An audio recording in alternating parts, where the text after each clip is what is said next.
Երեխա ունեցող ընտանիքների բնակարանային ապահովության պետական աջակցության ծրագրի շրջանակում դիմումների ընդունման գործընթացը շարունակվում է։ Արդեն իսկ աջակցություն է ստացել 861 շահառու, տրամադրվել է շուրջ 680 միլիոն դրամ։ Հիշեցնենք, որ երեխա ունեցող ընտանիքների բնակարանային ապահովության պետական աջակցության ծրագրի շրջանակում պետության կողմից միանվագ դրամական աջակցություն է տրամադրվում մարզային բնակավայրերում բնակարան ձեռք բերելու կամ բնակելի տուն կառուցելու և հիփոթեքային վարկ մարող ընտանիքում երեխա ծնվելու դեպքում։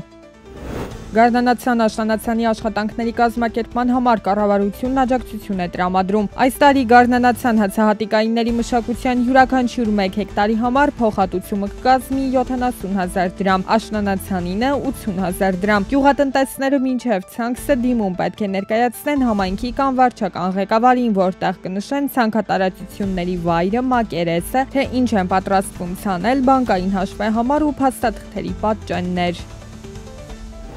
2026-28 թվականների միջնաժամկետ ծրագրով կրթական տարբեր մակարդակներում մի քանի ուղղությամբ նախատեսված են խոշոր ծրագրեր։ Դրանցից առաջինը հասանելիության, մատչելիության ապահովման ուղղված ծրագրերն են, որոնք տարբեր կրթական մակարդակներում տարբեր կերպ են դրսևորվում։ Մասնավորապես մեծածավալ աշխատանքներ են իրականացվում նախադպրոցական ուսումնական հաստատությունների ստեղծման ուղղությամբ 500 մանկապարտեզի հիմնանորոգման, վերանորոգման, կառուցման և վերակառուցման պետական ծրագրի շրջանակներում։ Նորակառույց բոլոր նախադպրոցական հաստատությունները համալրվում են նաև նոր գույքով։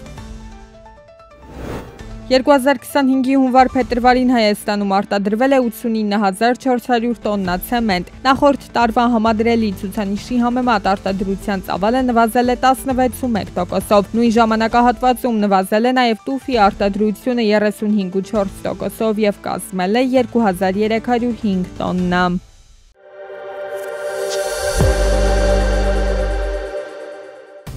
Թուրքիայի կենտրոնական բանկի պահուստները մարտի 19-ից Ստամբուլի քաղաքապետ Էքրեմ Իմամօղլուի ձերբակալությունից հետո 68,2 միլիարդ դոլարից նվազել են մինչև 33,5 միլիարդ դոլարի։ Ապրիլի 3-ի դրությամբ, երբ երկրում սկսվել է մեկշաբաթյա հանգիստը մահմեդական Ռամադան տոնի կապակցությամբ, կորուստները կազմել են 34,7 միլիարդ դոլար։ Թուրքիայի ազգային արժույթը էժանացել է ավելի քան 11%-ով, Ստամբուլի ֆոնդային բորսայում առևտուրը բազմիցս դադարեցվել է։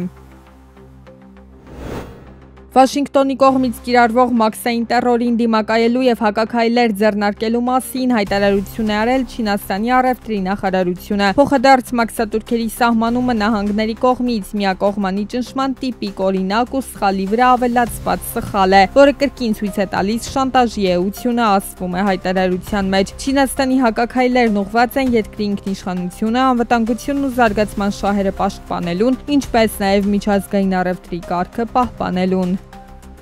Կանադայում աշխատատեղերի թիվը մարտին կրճատվել է 33,000-ով, ինչը հանգեցրել է գործազրկության աճին մինչև 6,7%։ Վերջին 8 ամսվա ընթացքում սա առաջին անկումն է և ամենամեծը 2022 թվականի հունվարից ի վեր։ Միևնույն ժամանակ միջին ժամային աշխատավարձը նախորդ տարվա մարտի համեմատ աճել է 3,5%-ով, մինչև $26։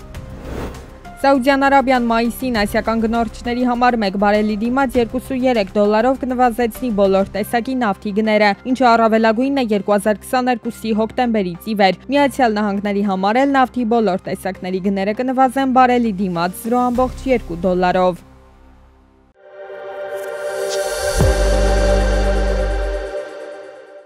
«40+10» ծրագիրն առանցքային էր Արցախից բռնի տեղահանված քաղաքացիների համար սոցիալական խնդիրներ լուծում։ Ծրագրի կրճատման դեպքում արցախցիները կարտագաղթ են, ահազանգում են։ Կառավարությունում նրանց լսել են, փոխվարչապետն ասել է, որ փոփոխություն հնարավոր է միայն բնակարանային ապահովման ծրագրում, բայց եթե խոսքը Երևանի մասին չէ, իսկ 40+10 ծրագրին ըստ փոխվարչապետի հետդարձ չի լինի։ Ըստ ոչ պաշտոնական տվյալների մոտավոր 15,000 արցախցի է արտագաղթել բռնի տեղահանումից հետո։ Սա այն դեպքում, երբ գործում էր այս ծրագիրը, այսինքն Ոմանք այլ պատճառներով, հիմնական մասը աշխատանք չգտնելու պատճառներով, որովհետև բնակվարձը դա հարցի լուծում չէ, մարդիկ պետք է ունենան աշխատանք, որպեսզի կարողանան իրենց ամենօրյա կարիքները հոգալ։ Այս ապրիլից բռնի տեղահանված անձանց կեսության եւ այլ ծախսերի համար նախատեսված 50,000 դրամ աջակցությունը կդառնա 40,000 դրամ։ Կտրամադրվի միայն առանձին խմբերի առաջին կամ երկրորդ խմբի հաշմանդամություն ունեցող անձանց, ծերերին, կերակրողին, կորցրած, նպաստ կամ կենսաթոշակ ստացողներին եւ մինչեւ 18 տարեկան երեխաներին։ Իսկ 2025-ի հուլիս-դեկտեմբեր ամիսները ներառյալ աջակցությունը կտրամադրվի առանձին խմբերի շահառուներին արդեն 30,000 դրամի չափով։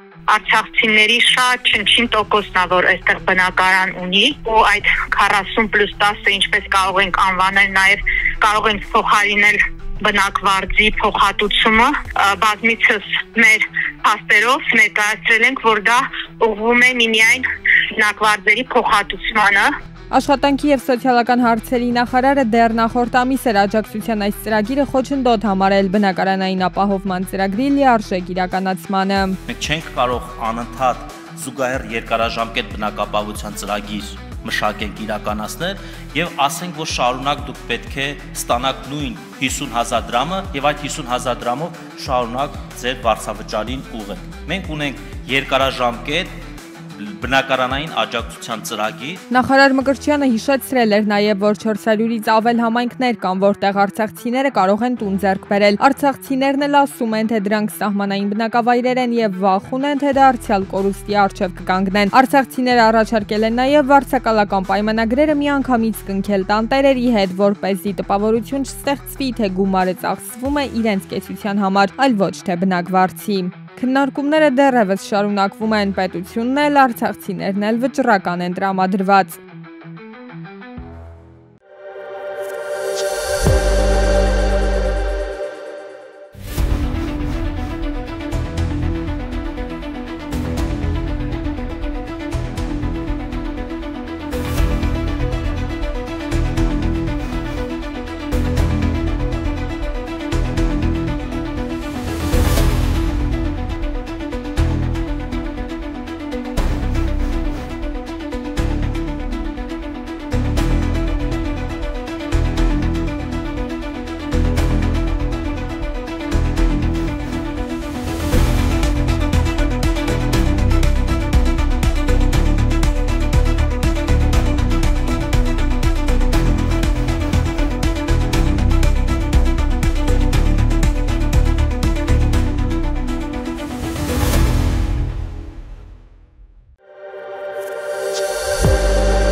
Հայաստանի էներգետիկ համակարգը աստիճանաբար մոտենում է եվրոպական երկրների չափանիշներին։ Բարեփոխումներն ընթացքի մեջ են, հայ մասնագետներին օգնում են եվրոպացի փորձագետները։ Հայաստանի էներգետիկան եվրոպական չափանիշներին մոտեցնելուն է ուղղված նաև էներգետիկ շուկայի ազատականացումը։